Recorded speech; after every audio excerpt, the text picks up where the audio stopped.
Irmãos, nós vamos hoje estar analisando um pouquinho sobre a tragédia da fé equivocada.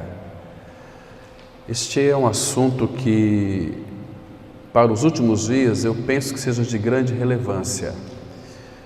E nós também temos, o Senhor tem colocado em nosso coração uma questão bastante solene. Vivemos um cristianismo, irmãos, talvez seja o pior de todos os tempos. São uma série de fatores.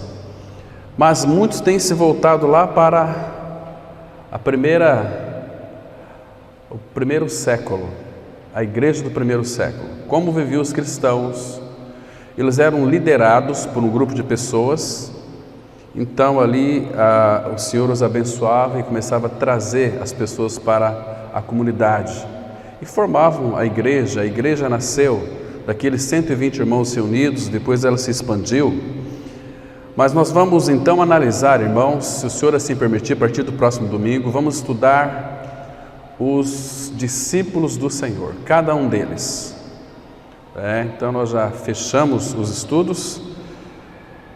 Eu tinha dificuldade em Bartolomeu, mas graças ao Senhor eu obtive um material muito bom, que aquilo encheu meu coração de alegria. Então nós podemos, a partir de domingo que vem, com a ajuda do Senhor, estar analisando, estudando a vida de cada um dos apóstolos de Cristo, para vermos seus procedimentos, a forma como eles eram tratados, como tratavam, como era o relacionamento deles com Cristo, em que eles fundamentavam antes da morte de Cristo.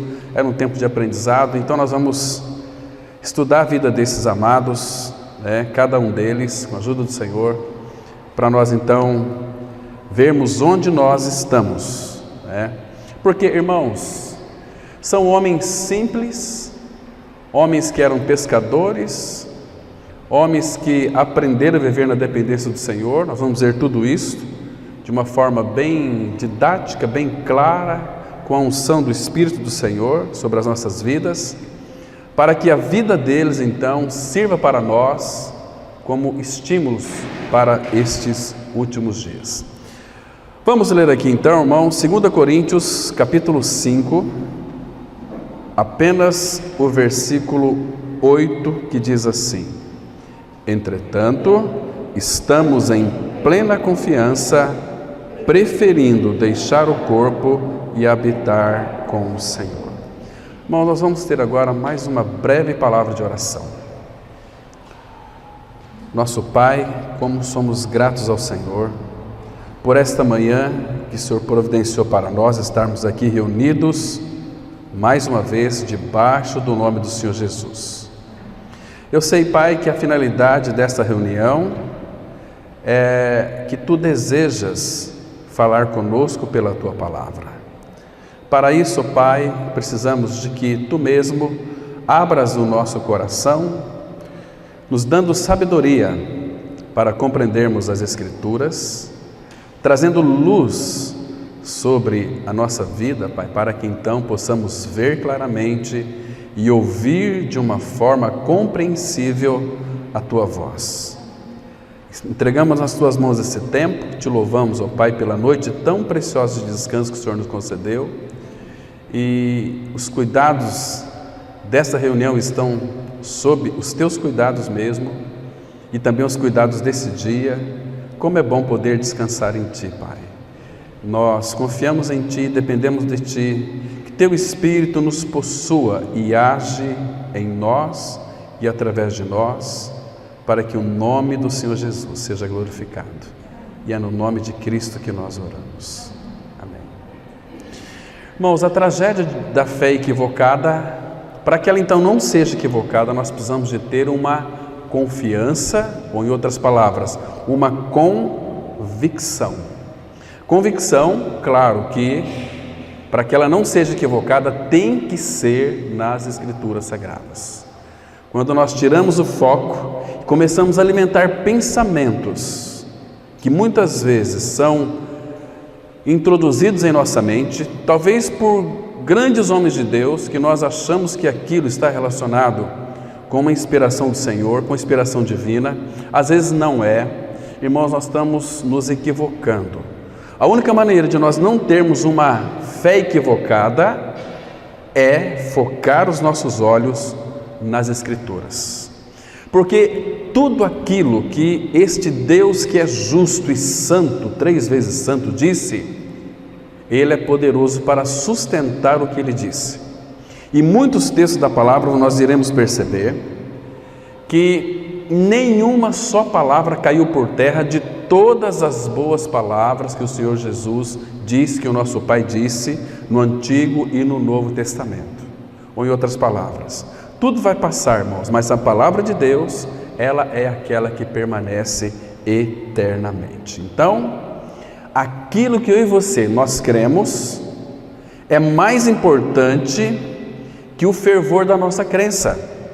Às vezes o fervor da nossa crença, quando não está alicerçado, fundamentado sobre aquele alicerce, aquele fundamento, que não é outro, é Cristo, nós podemos fazer do fervor da nossa crença tão somente conceitos religiosos. Isso é um perigo muito grande naquilo que concerne a equívocos.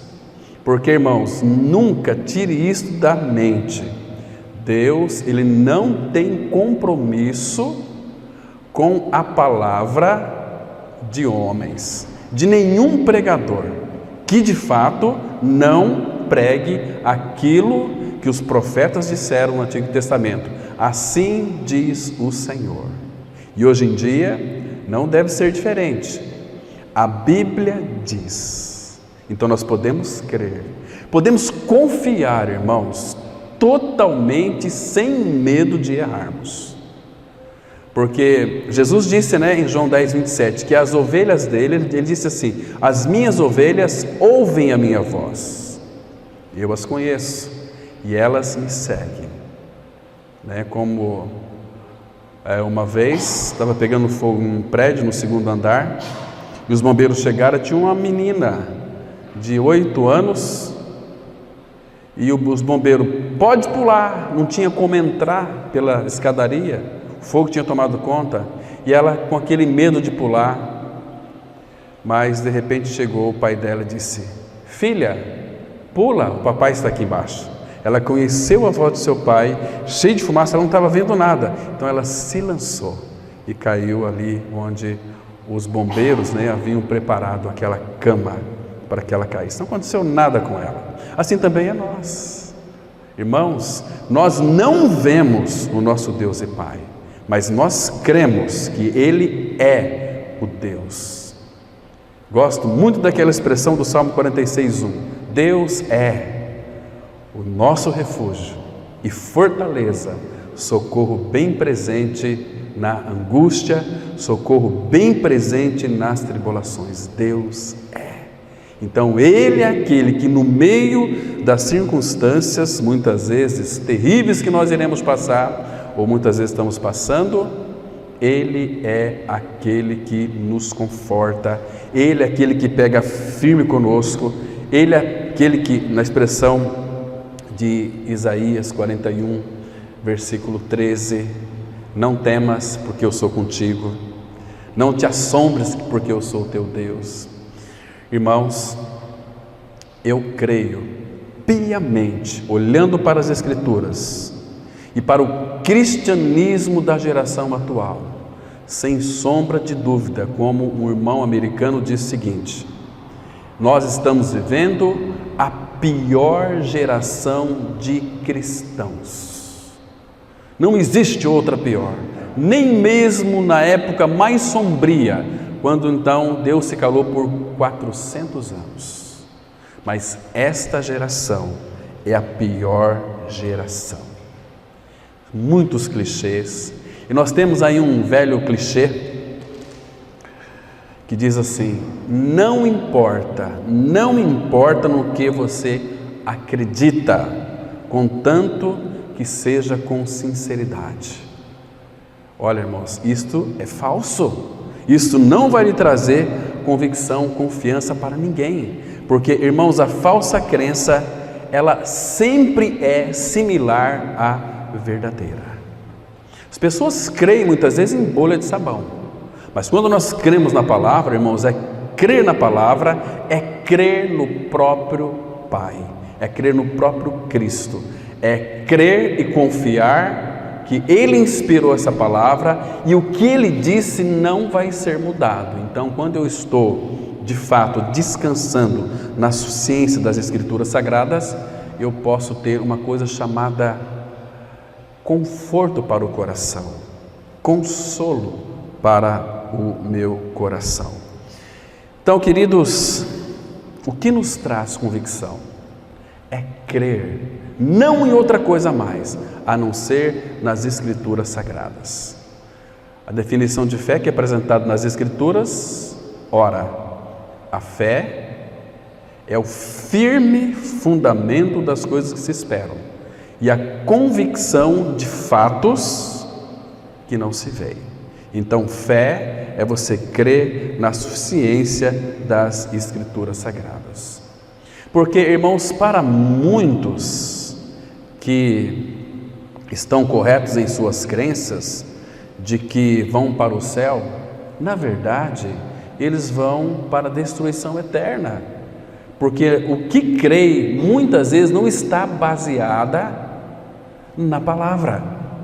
E são tantas inúmeras experiências extras bíblicas que as pessoas estão crendo e afirmando que aquilo é de Deus, sendo que na realidade não é de Deus.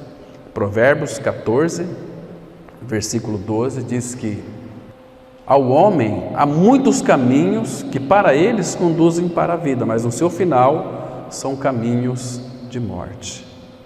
Irmãos, Jesus, Ele disse uma palavra que entristece muito o meu coração, quando Ele disse assim, que larga é a porta, espaçoso o caminho que leva para a perdição, e muitos são os que vão entrar por ela.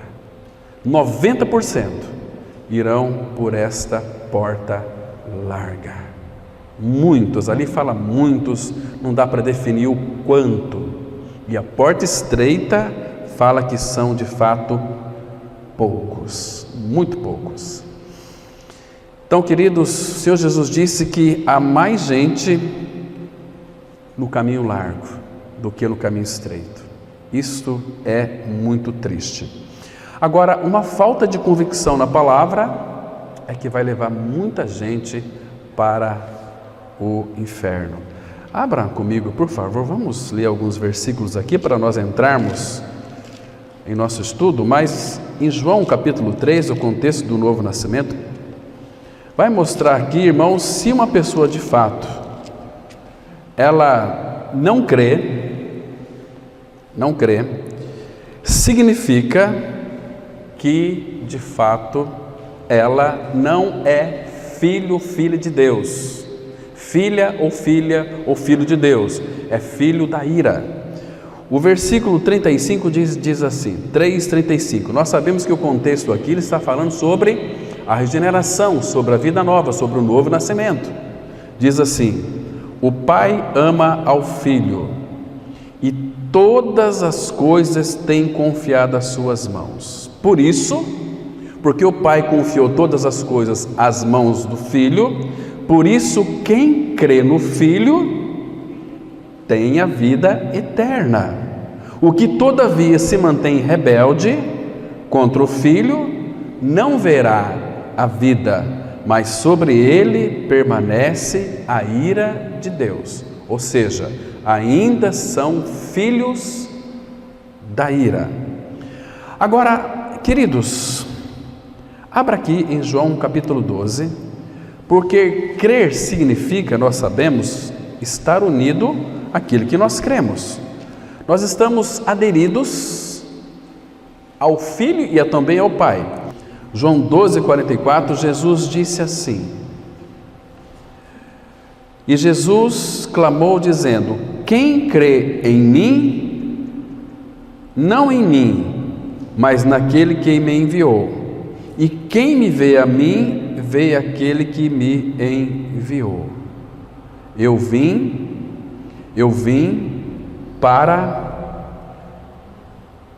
Eu vim como luz para o mundo, a fim de que todo aquele que crê em mim não permaneça nas trevas. Se alguém ouvir as minhas palavras e não as guardar, não as reter, eu não o julgo, porque eu não vim para julgar o mundo, e sim para salvá-lo. Quem me rejeita e não recebe as minhas palavras, tem quem o julgue. A própria palavra que tenho proferido, essa o julgará no último dia. Porque eu não tenho falado por mim mesmo, mas o Pai que me enviou, esse me tem prescrito o que dizer e o que anunciar. Olha aqui uma coisa interessante. Jesus, Ele é a verdade, Ele se intitulou isso, João 14,6. Mas observa aqui, irmãos, você consegue entender a dependência do Filho para com o Pai? Porque Ele poderia falar dele mesmo, mas Ele falava dele o que o Pai falava a seu respeito. Porque, irmãos, Deus é tão perfeito, tão justo, que talvez na humanidade de Cristo imperfeita, Ele poderia dizer algo que talvez alguns ficariam equivocados ou trariam equívoco para alguns. Por isso Ele disse aqui, olha, eu dependo tanto do Pai, que eu não digo nenhuma palavra que Ele não me disse para dizer. Porque Ele tinha o Pai como um Pai perfeito, um Pai justo, um Pai santo, um Pai todo-poderoso, e Ele estava na dependência do Pai. Ele poderia dizer muitas coisas, mas Ele então preferiu viver uma vida abnegada ao Pai, inteiramente nas mãos do Pai. Assim também foi o apóstolo Paulo. Ele disse para nós o seguinte, olha, não saia da vossa boca nenhuma palavra torpe, senão a que for boa, única, boa para a edificação, e assim transmita graça aos que ouvem. Irmãos, nós nos desbocamos em tantas coisas, falando de mim particularmente, tantas coisas em mim tem que ser mudado, irmãos, tem que ser tratado na minha alma. Nós somos assim. Claro que Deus nos entende, Ele sabe, Ele nos conhece. Quando Ele nos chamou, já sabia de todo o nosso caminho, todos os nossos desvios, mas Ele quer nos levar a uma vida de descanso, e para isso temos que crer e guardar a palavra, né? Porque, segundo está escrito lá em Hebreus 4,3, a palavra fala que todo aquele que nele crê, entra no descanso, entrar no descanso. Aqui em João 12, versículo 26, olha que coisa mais linda aqui, irmãos. Quando, Hebreus 4,3 fala, quando nós cremos nele, nós entramos no descanso. Mas que descanso que é esse? Por favor, vamos ler, deixa marcado aqui em João 12, 26, olha o que diz aqui em Hebreus capítulo 4, versículo 3, tão somente a parte A. Nós, porém, que cremos, entramos no descanso conforme Deus tem dito. Conforme Deus tem dito. Agora, qual é esse descanso? Às vezes nós pensamos assim, né? Nós estamos no descanso, mas você sabe qual descanso que é esse? Que descanso que é esse? Nós, porém, que cremos, entramos no descanso. E a Bíblia, meus irmãos, não vai deixar que nós venhamos a ficar com dúvidas a respeito de alguma coisa. Então, eu vou mostrar para vocês qual que é esse descanso, que quando nós cremos no Senhor, nós entramos nele e de lá nunca mais saímos. João 12, verso 26, eis aqui o descanso em que nós entramos. A palavra fala assim, João 12, 26, Jesus está dizendo, se alguém me serve, ninguém vai servir a Cristo se não crer, se não for regenerado, se não ama. Pedro fala, a quem não havendo visto a mais. Agora, se alguém me serve, siga-me, e onde eu estou, ali estará também o meu servo, e se alguém me servir, o Pai o honrará. Então, quando cremos, entramos no descanso. Onde nós vamos descansar? Jesus disse aqui, presta atenção, onde eu estou, ali, onde eu estou, esse ali aqui é muito importante, irmãos, ali estará também o meu servo. Agora, onde Cristo está descansando? João 1,18, o Filho que está no seio do Pai. Existe um lugar mais apropriado para nós descansarmos? No seio do Pai. Irmãos, nós estamos nele. Irmãos, se a nossa vida fosse uma vida verdadeiramente de descanso, se você soubesse onde você está pela fé, nos lugares celestiais em Cristo, e Cristo está no seio do Pai, irmão, para pensar um pouquinho, olha onde você está.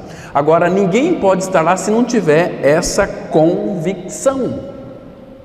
Por isso que Paulo disse lá em Filipenses 1:21, para mim, o viver é Cristo, e o morrer, claro que é lucro.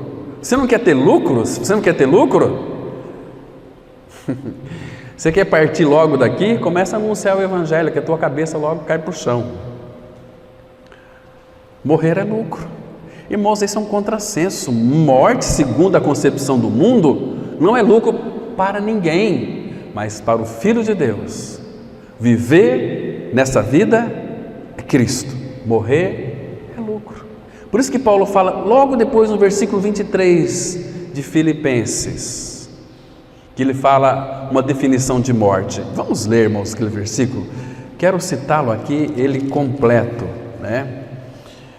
Então, o versículo 23 de Filipenses 1 diz assim: ora, de um e outro lado estou constrangido, tendo o desejo de partir. Paulo está dizendo aqui que ele tinha o desejo de partir e estar com Cristo, o que é incomparavelmente melhor.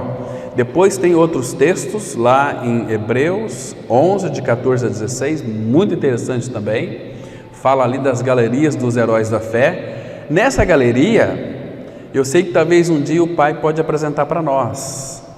Claro que nós estamos, nossos nomes estão no livro da vida, mas Deus ama tanto os seus filhos que Ele colocou como para esses irmãos aqui do Antigo Testamento, fez para ele uma galeria, e Deus não muda. Irmãos, eu tenho convicção que para aqueles que de fato creem, têm convicção de uma fé que não é equivocada, creem nas Escrituras, tem de alguma maneira uma galeria na qual o Pai colocou lá o nome de cada um de nós. Aquela fé ousada nele, compreende? Aquela fé que ela não balança, porque pela fé, irmãos, nós temos que ver, pela visão espiritual, aquele que é invisível, vendo aquele que eu não vejo, mas podemos ver com os olhos do nosso coração. Efésios 1, versículo 18. Iluminados os olhos do vosso coração, para que a gente possa saber então. Então, irmãos, tudo isso aqui é tão maravilhoso para cada um de nós. Precisamos ganhar, rogar ao Pai que nos dê esta dimensão de que nós cremos. E aquilo que nós cremos nas Escrituras, dentro em breve, se concretizará na nossa vida, como hoje vivemos uma realidade espiritual, sim, da vida de Cristo em nós, mas aquele dia em que nós teremos nossos olhos abertos para poder contemplar o Senhor na sua majestade. Você não anseia por isso? Teu coração, ele não ferve por isso, irmão? Você não tem esta convicção de que verá o Senhor na sua glória, estará para sempre com Ele, contemplando? Nós vamos citar aqui depois um texto maravilhoso, como é que vai ser nós, cada um de nós, lá na glória, o nosso serviço, etc. Então vamos aqui, irmãos, caminhar um pouquinho em nosso estudo. Porque se você não estiver, ou não ter, uma confiança plena, você pode ter certeza de uma coisa, que 1 minuto após a sua morte, ou você terá tido seu primeiro vislumbre do céu em júbilo e alegria, ou sua primeira experiência real de remorso e terror implacáveis. Seja qual for o caminho, seu futuro terá sido determinado de forma irrevogável e será eternamente imutável. Porque, segundo Hebreus 9:27, está escrito: e assim como aos homens está ordenado morrerem uma só vez, vindo depois disto o juízo. Irmãos, aqui eu preciso parar um pouquinho para ajudar os irmãos em alguns pontos aqui muito específicos. Eu queria que vocês ficassem bem atentos e não se esquecesse disso que vamos comentar aqui agora, porque é importante para a sua vida, importante para a minha vida, para a vida da igreja. O apóstolo Pedro, ele disse que o juízo da casa de Deus é chegado e começa por nós. O que isso significa, irmãos? Significa que Deus, de alguma maneira, Ele está julgando o seu povo. Este julgamento envolve, de alguma maneira, também a salvação da nossa alma. Deus está nos julgando. Quando o pecado entrou no mundo, Deus já começou a julgar toda a humanidade em Adão. Lembra de Gênesis 3, verso 19, que ele disse assim para Adão: agora você, no suor do teu rosto comerás o teu pão. Que julgamento! Vai ser dessa forma, porque você é pó e do pó você vai tornar. Então Deus já julgou toda a humanidade em Adão. Por isso que é fundamental aqueles irmãos que gostam de estudar as Escrituras, analisar Gênesis, os 3 primeiros capítulos. Com perquirição, vocês vão compreender toda a palavra de Deus. Deus começou o julgamento ali em Adão, julgou de uma forma tão linda, depois que fez todo o julgamento, providenciou para Adão uma salvação. Porque Adão parece até estranho, mas Paulo vai dizer, por revelação do Espírito, que Adão era aquele que prefigurava Cristo. Claro que, como nós sabemos disso? Eva era uma figura da igreja, e nós sabemos disso também, não é assim? Agora, o julgamento de Deus, ele vem de gerações e gerações sobre seus filhos. Ele vem nos moldando. Hebreus 12 é um capítulo muito interessante que fala sobre a disciplina do Senhor, a correção do Senhor. Deus corrige a quem ama. Se estáis sem correção, vocês não são filhos legítimos, vocês são bastardos. Pensam que é, mas não é. Como disse Agostinho, ele disse assim: Senhor, tu esqueceste de mim? Cadê as tribulações? Então, ele estava tão afinado com o Senhor o julgava, trazendo tribulação para ele, que quando não tinha tribulação, sofrimento e dor, ele falava: Senhor, você esqueceu de mim, Senhor? Tem misericórdia de mim, cadê os ventos contrários? Ele ficava apavorado quando estava tudo muito bem. E o mundo está buscando hoje uma vida dentro das igrejas, uma vida assim, bastante confortável, próspera. Queridos, isto é um equívoco muito grande, né? Então ele vem nos julgando. Vamos ver alguns textos, irmãos. Abra, por favor, no Salmos 94, versículo 12. Salmos 94, 12. Então, esse julgamento do Senhor permeia todas as Escrituras Sagradas. 94, 12 e 13 diz assim a palavra do Senhor. Olha que interessante aqui, olha. Versículo 12. Bem-aventurado o homem, Senhor, a quem tu repreendes, a quem ensinas a tua lei, para lhe dares descanso dos dias maus, até que se abra a cova para o ímpio. Percebe aqui que nós somos julgados pelo Senhor? na repreensão, na correção. Sempre existe um porquê. Uma carta que até ontem nós estudamos um pouquinho, nosso irmão trouxe uma palavra muito preciosa. Se você ler a carta de 1 Pedro, irmãos, e quando nós estudarmos aqui o apóstolo Pedro, vocês vão entender a carta de Pedro.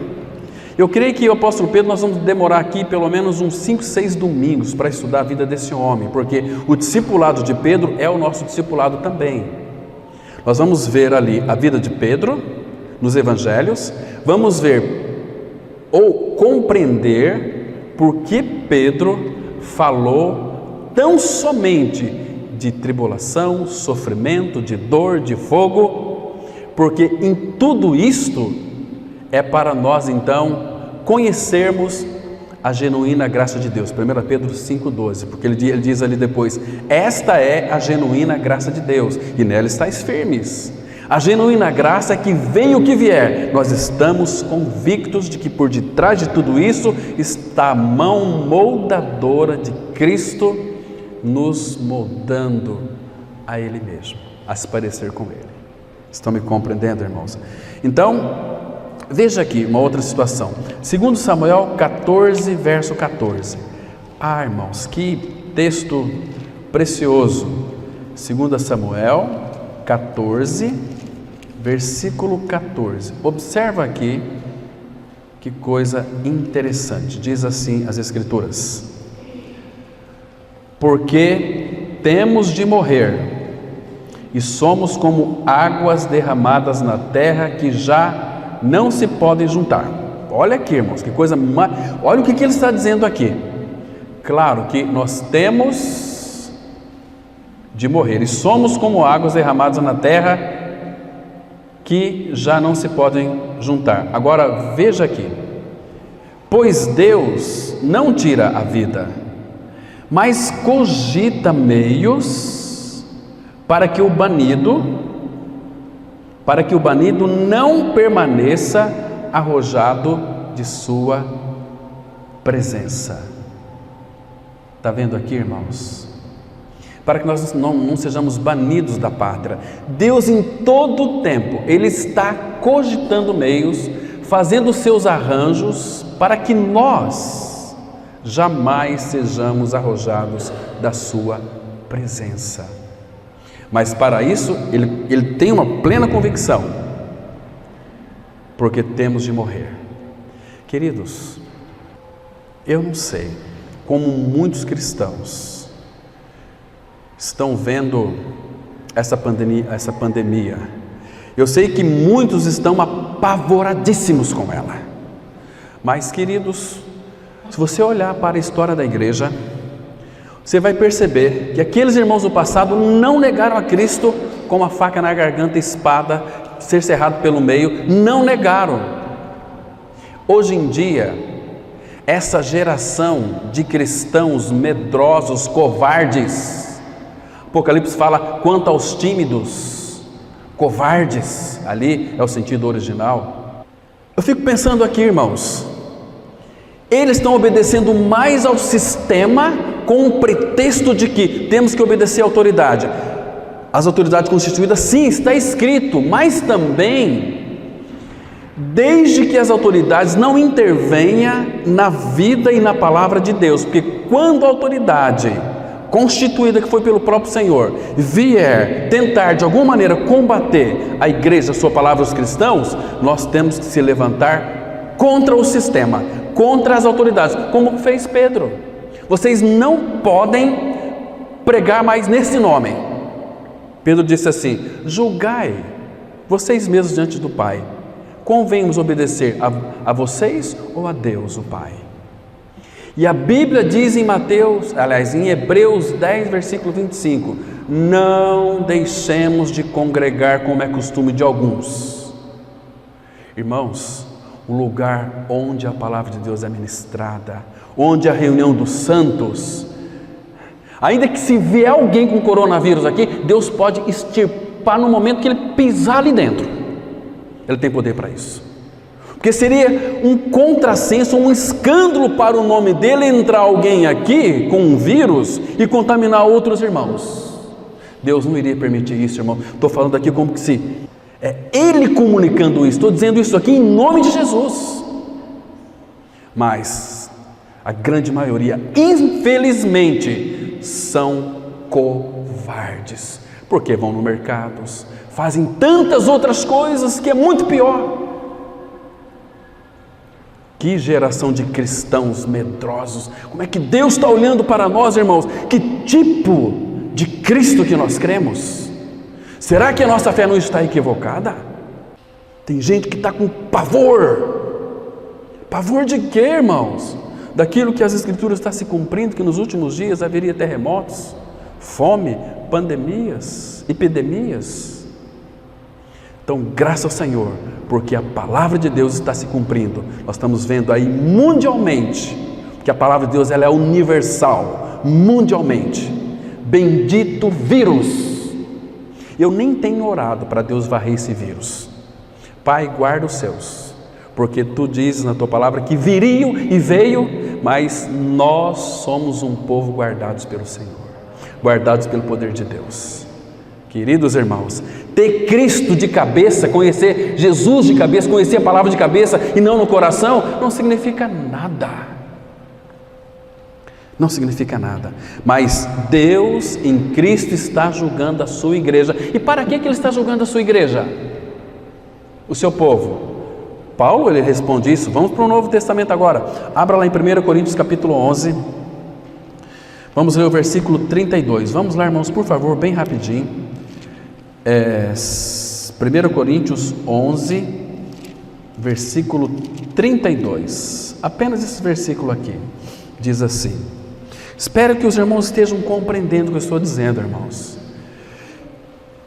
Diz assim a palavra do Senhor. Olha aqui, versículo 32 de 1 Coríntios 11. Mas quando julgados, estamos sendo julgados de alguma maneira, quando julgados, somos disciplinados pelo Senhor para não sermos condenados com o mundo. Que Cristo nós temos, irmãos. É fundamental sermos tratados pelo Senhor, sermos julgados pelo Senhor. E o julgamento começa pela sua igreja. Não tem nada a ver com a questão de pecado. Porque Deus em Cristo nos julgou. Julgou o meu e o seu pecado no seu corpo santo lá na cruz, quando nos levou à morte no corpo de Cristo. Mas Jesus, Ele sofreu toda a ira de Deus. Então Deus nos julgou na cruz em Cristo. Ele não pode nos julgar duas vezes. Agora, esse julgamento aqui é no sentido de aperfeiçoamento, para nós crescermos à maturidade espiritual, para não sermos condenados com o mundo. Vocês estão me compreendendo, irmãos? Ele já nos julgou. Se Ele já nos julgou, Romanos 8:1 diz assim. Como é que começa o texto lá? Romanos 8:1. Agora, portanto, nenhuma condenação há para os que estão em Cristo Jesus. Em João 5:24, Jesus disse assim: em verdade vos digo, quem ouve a minha palavra e crê, convicção,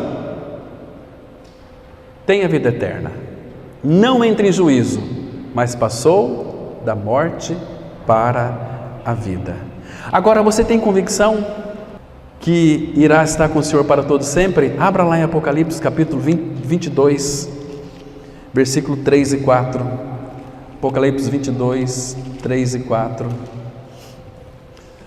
Diz assim: irmãos, esse texto aqui, o fechamento, o triunfo da igreja, aqui é onde que nós vamos estar. Veja o que nós iremos fazer lá na glória, junto com o nosso amado Senhor. Diz assim a palavra de Deus, Apocalipse 22, verso 3. Nunca mais haverá qualquer maldição. Nela estará o trono de Deus e do Cordeiro. Os seus servos o servirão. Contemplarão a sua face e na sua fronte está o nome dele. Então já não haverá noite, nem precisam eles de luz, de candeia, nem da luz do sol, porque o Senhor Deus brilhará sobre eles e reinarão pelos séculos dos séculos, contemplando a face do nosso Rei Jesus. Irmãos, Agora, quando fala que não haverá mais maldição, este mundo está debaixo da lei de Deus, e quem não cumpre está sob maldição, Gálatas 3:10. Mas o povo de Deus não está sob maldição, irmãos. Vocês entendem o que eu estou dizendo, irmãos? Sobre este vírus aí que muitos estão com pavor. Misericórdia, misericórdia. 1 João 4, versículo 17. Estou lembrando de um versículo aqui. Esse versículo aqui é precioso, também expressa uma convicção profunda do nosso coração. Eu vou ler o 16 para pegar o contexto. 1 João capítulo 4, versículo 16, mas depois veja só o 17.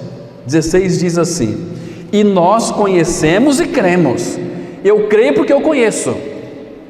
Então, nós conhecemos, então eu creio. Cremos no amor que Deus tem por nós. Deus é amor, e aquele que permanece no amor permanece em Deus e Deus nele. Agora olha o 17. Nisto é em nós aperfeiçoado o amor, para que no dia do juízo mantenhamos confiança. Essa palavra aqui, manter confiança, significa tenhamos absoluta confiança, plena convicção. É o sentido original aqui. Mantenhamos confiança, pois segundo Ele é, também nós somos neste mundo. Tem muitos detalhes aqui que eu não vou entrar hoje para nós, não é o nosso assunto hoje.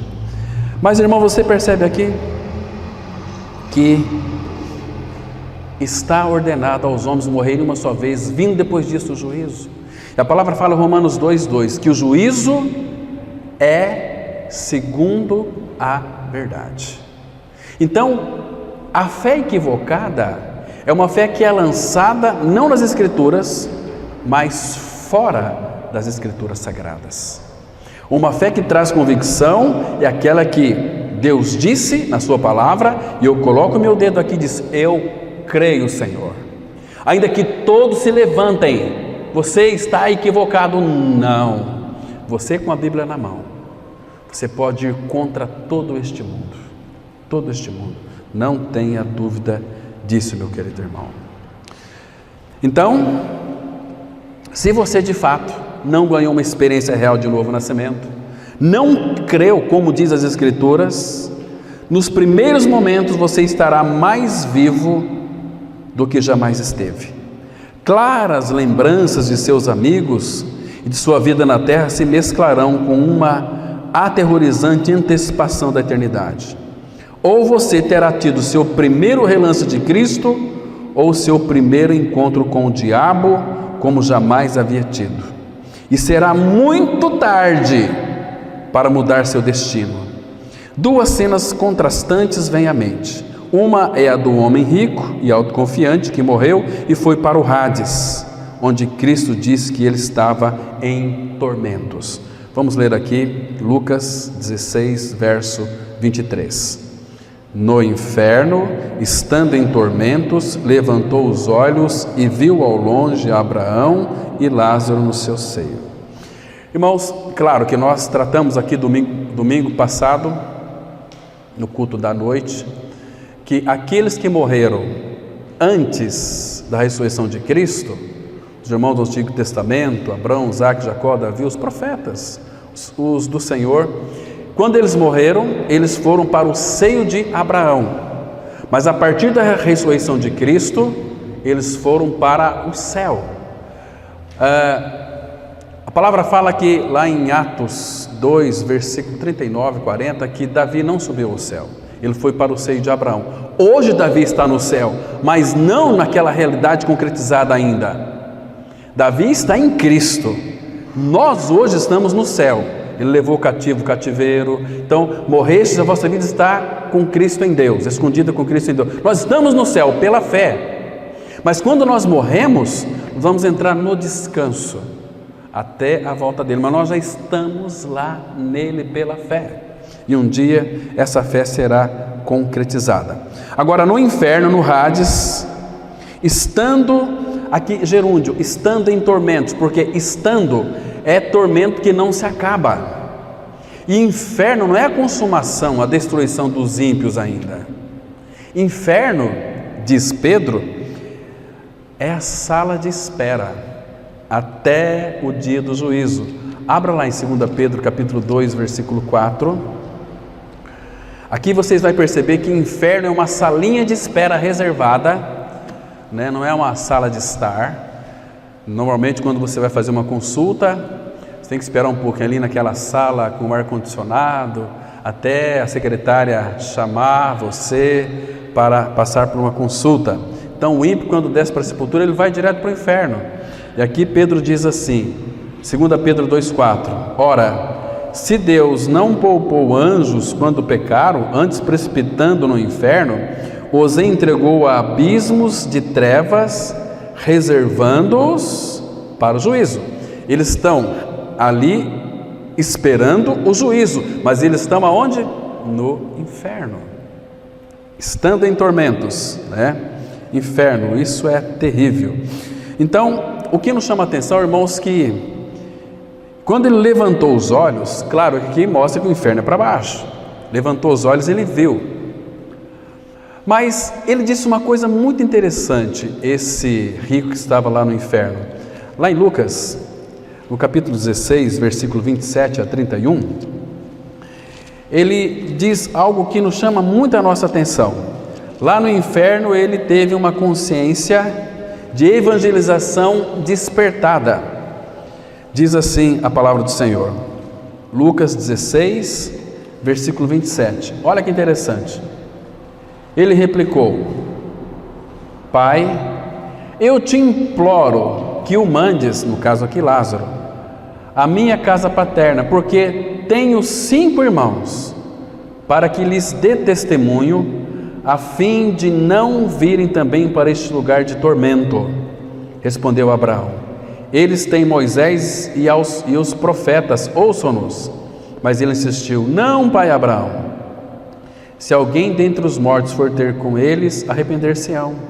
Abraão, porém, lhe respondeu: Se não houve a Moisés e aos profetas, tampouco deixarão persuadir, ainda que ressuscite alguém dentre os mortos. Está vendo, irmãos? Hoje entrei aqui, estava entrando aqui no local de reunião e ouvi uma conversa de uma irmã com uma outra irmã. Diz o seguinte: a gente prega para tanta gente, mas eles não creem, né? Mas um dia eles vão ter que crer, mas aí vai ser tarde demais, vão estar em tormentos. Aí eles vão fazer de tudo para que Abraão então mande alguém lá e ressuscite. Não, vai ser a mesma coisa. Não tem mais jeito, irmãos. Desceu para a sepultura sem a vida de Cristo, não tem mais jeito, não tem mais jeito, acabou.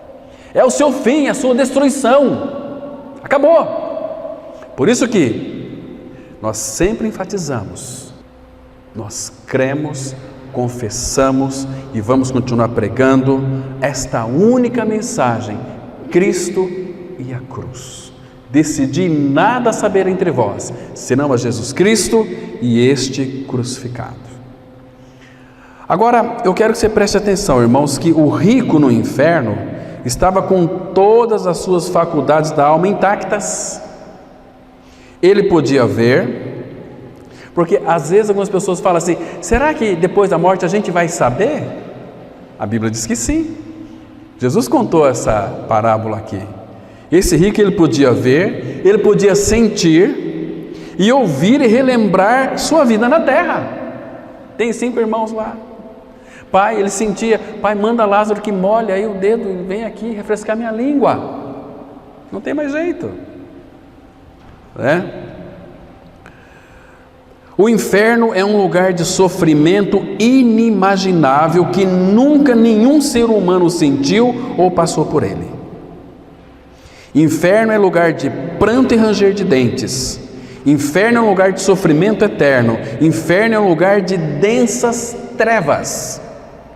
2 Pedro 2,17 diz assim: Para eles está reservada a negridão das trevas. Negridão das trevas, no original aqui, é densas trevas, trevas palpáveis, trevas que você não consegue enxergar absolutamente nada. Sabe o que isso significa? Significa que no inferno é um lugar de solidão eterna, você não vai ver ninguém. Densas trevas, vai ter fogo e enxofre.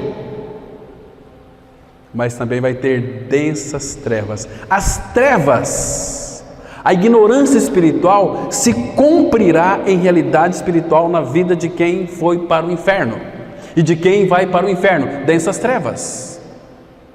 E o ser humano é um ser que foi feito para relacionamentos. Imagina, irmãos, tem pessoas aí por causa dessa pandemia ficando depressiva, que não pode sair de casa, sozinha. Ai, que tristeza, irmãos, que tristeza. Então, morreu sem Cristo, serão como os anjos que abandonaram o seu domicílio.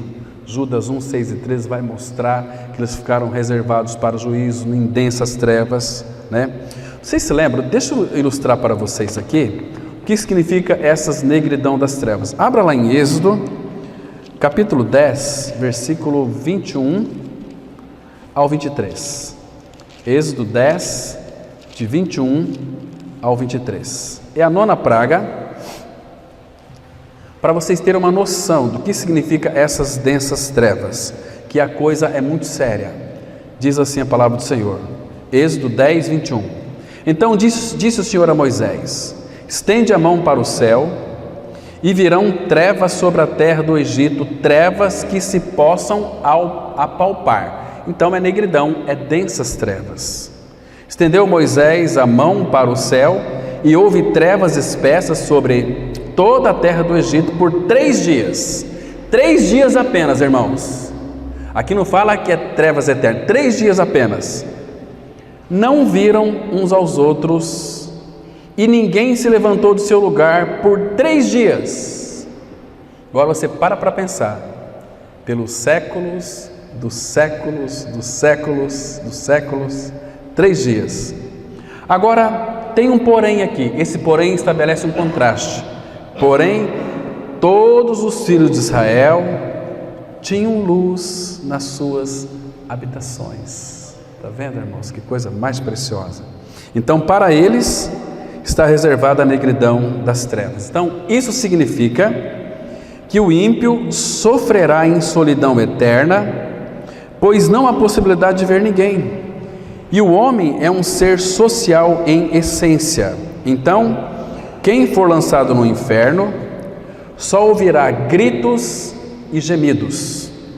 Quem for lançado no inferno terá domínio de existência, vai saber que está lá, vai ouvir, vai sentir, vai lembrar. Ali a memória deles não serão apagadas, como os filhos de Deus.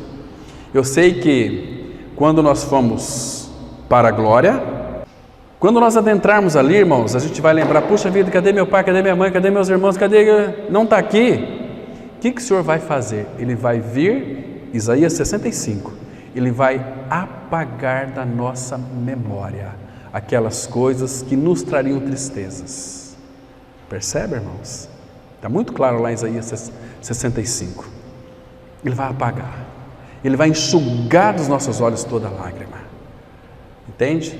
Para a gente viver uma vida, nós vamos lembrar de muitas coisas assim, mas umas coisas que nos traz tristeza, eu creio que Ele vai apagar da nossa mente, porque Ele disse isso lá em Isaías 65, muito claro.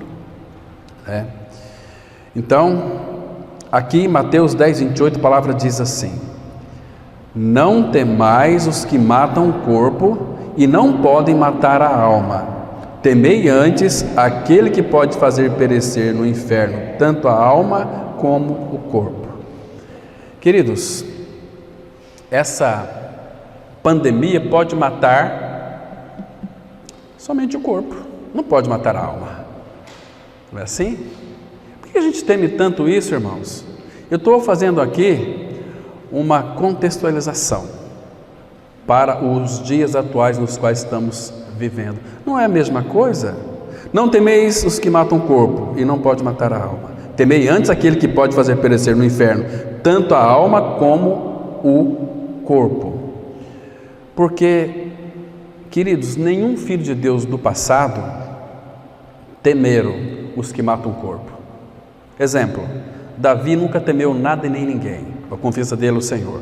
Daniel nunca temeu nada e ninguém. Sadraque, Mesaque e Abednego nunca temeram nada e ninguém. Jeremias, Josafá teve medo, mas ele confiou no Senhor. E na hora de partir para a guerra, ele foi junto com aqueles amados, porque sabia que a peleja não era deles, e sim de Deus. Eu tenho uma tia lá no Paraná, talvez ela vá ouvir essa mensagem. Ela, 73 anos, pressão alta, diabetes, colesterol, problemaiada lá, pegou o coronavírus. Gente, ficou em casa tranquila, não aconteceu nada com ela. Agora, o dia da minha e da sua morte, seja bom ou sem, você vai morrer, temos de morrer. Entende, irmão? Não sei por que tanto medo. O medo, ele advém pela nossa falta de convicção em quem temos crido.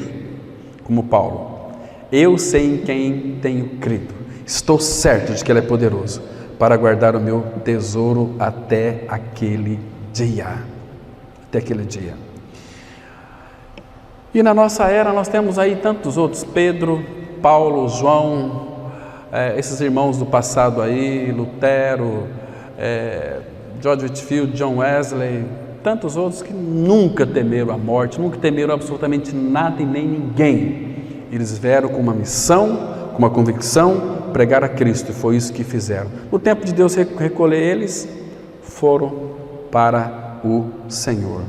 Agora, Atos 1:8, a palavra fala assim, que recebereis poder ao descer sobre vós o Espírito Santo, e ser-me-eis minhas, ou ser-me-eis meus mártires. 2 Timóteo 1, versículo 7, nós não temos recebido espírito de covardia, mas de amor, poder e de moderação. Esse é o espírito que nós recebemos.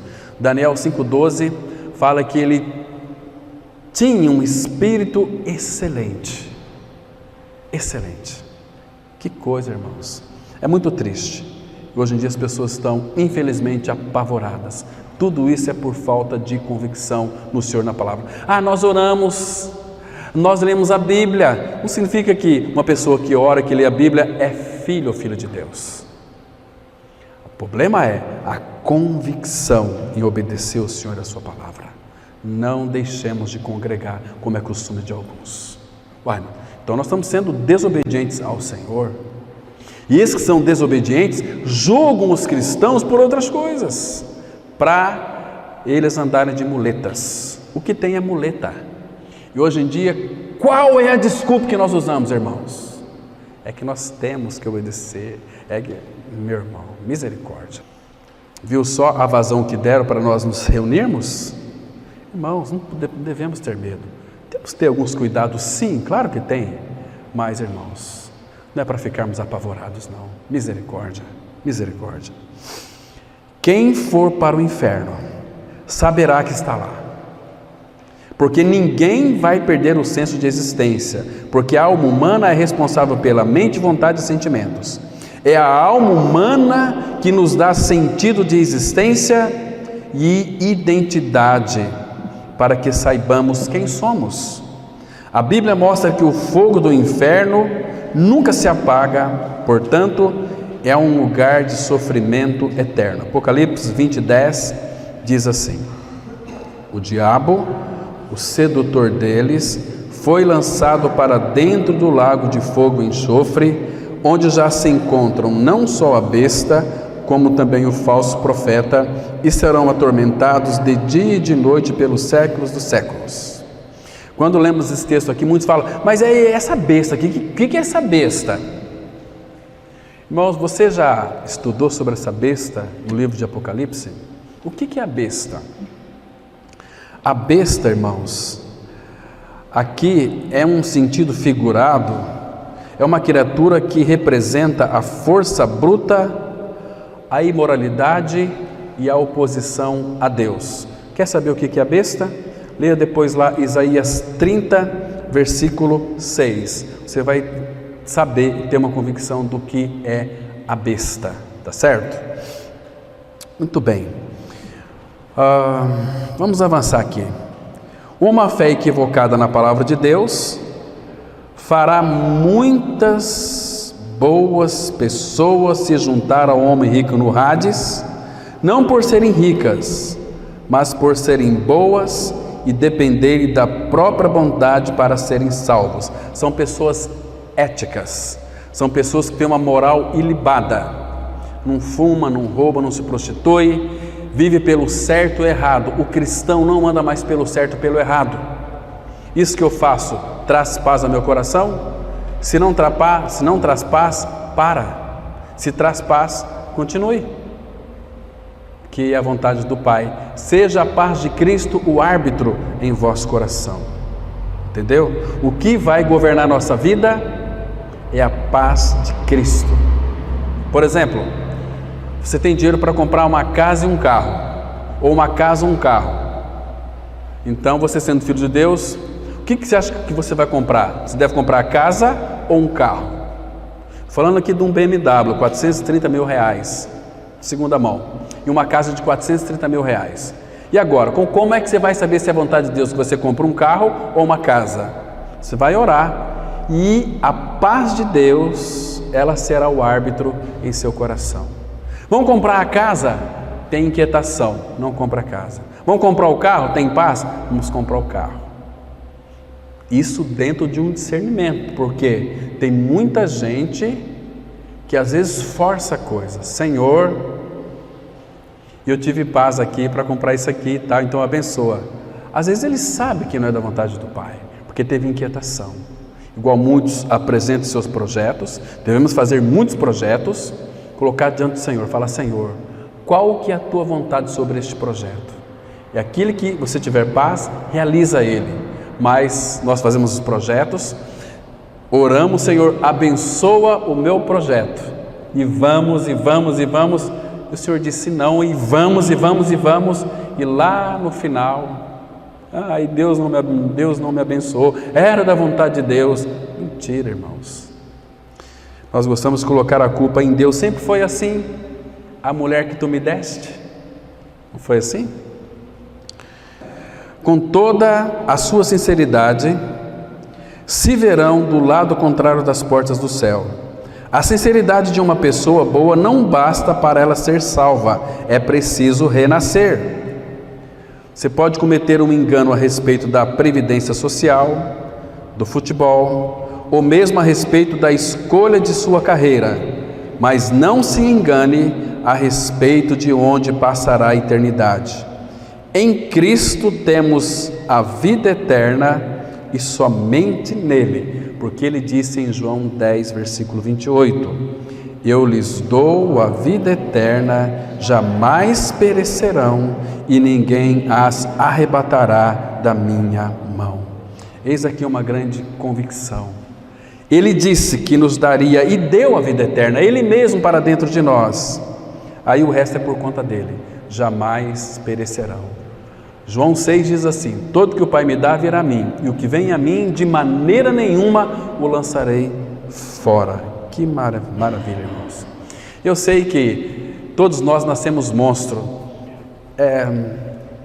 Às vezes muitos pais deixam os filhos ver televisão sem saber quais são aquelas mensagens. Em todo filme, até aqueles desenhos, sempre tem uma mensagem. Antigamente, no meu tempo, passava-se o Scooby-Doo. Eu gostava do Scooby-Doo porque eu tenho assim, um instinto de investigação, gosto de investigação, de ver o frigir dos ovos. Mas você já parou para pensar qual é a mensagem que aquele desenho Scooby-Doo traz para as pessoas? Eu analisei, perscrutei, porque eu queria saber. E eu descobri uma coisa tão interessante. Talvez não seja para você, estou falando agora particularmente. Eu descobri naquele desenho do Scooby-Doo que todos os monstros no final eram pessoas. Sabia? Não é assim na vida do ser humano também? Todos nós achamos que somos bons, né? Mas somos monstros. O pecado causou em nós uma monstruosidade terrível, mas nós somos pessoas queridas e amadas pelo nosso Pai Celestial, a ponto de Ele dar seu Filho para morrer numa cruz. E Ele disse aqui: lhes dou a vida eterna, dou é graça, jamais perecerão, e ninguém, nem mesmo você, pode dizer, uma vez que você creu, que você agora não quer ser mais filho de Deus. Não adianta, não tem jeito. Lá em Romanos 11, 29, fala que os dons e a vocação de Deus são irrevogáveis. Eu lhes dou a vida eterna, é um dom. Então, Deus não tem como revogar mais. Jesus Cristo é a soma e a essência do Evangelho. Ele é a maravilha dos anjos, a felicidade e o triunfo dos santos. O nome de Cristo é doce, é música aos ouvidos, mel na boca, calor no coração. Jesus Cristo é tudo. Paulo diz em Colossenses 3,11: porém Cristo é tudo em todos os que creem. Amém? Amém. Vamos orar. Pai, nos leva a uma convicção profunda e real nas Escrituras. Continue, Pai, ministrando aos nossos corações. Ensina-nos a guardar a Tua palavra em nosso coração, a obedecê-la na suficiência que Cristo supre. Frutifica a Tua palavra em nossos corações. Em nome de Cristo nós oramos. Amém.